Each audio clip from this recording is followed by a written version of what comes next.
The Liberals have set a deadline to ban new gas-powered vehicles altogether by 2035, but that ban is phased in starting next year. In other words, this is not a tomorrow problem. This is a now problem. Dealerships like this one across Canada have no idea how they're going to meet these timelines, how they're going to continue operating and selling vehicles. Many will have to lay off salespeople and other staff, and many more will have to raise prices dramatically on Canadian consumers. This at a time when our economy is at record weakness and our consumers are taxed to the max. Mr. Carney doesn't care if your family has to choose between affording a warm home or a working car. He doesn't care if a young couple trying to start a life can't afford their first vehicle. Well, we've got news for Mr. Carney. Canadians are taking back control of their lives for a change.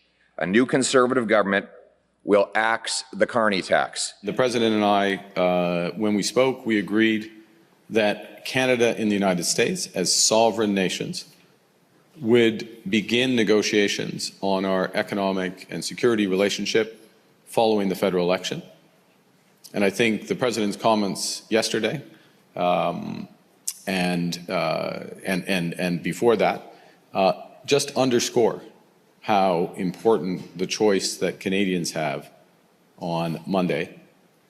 Who can stand up to President Trump?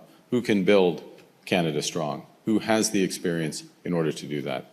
That's the crucial choice that Canadians need to make. Mr. Carney was not being straight up with Canadians.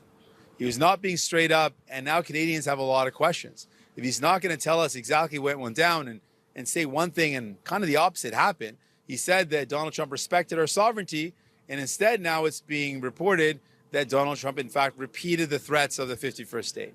So Canadians are wondering, well, what else is going to happen? If he's not going to tell us about a phone call, what about the details of the negotiation? And what about what he's willing to trade away? So if you're worried about all that, as a lot of Canadians are, send New Democrats to Ottawa, and we will fight back and defend what you hold dear.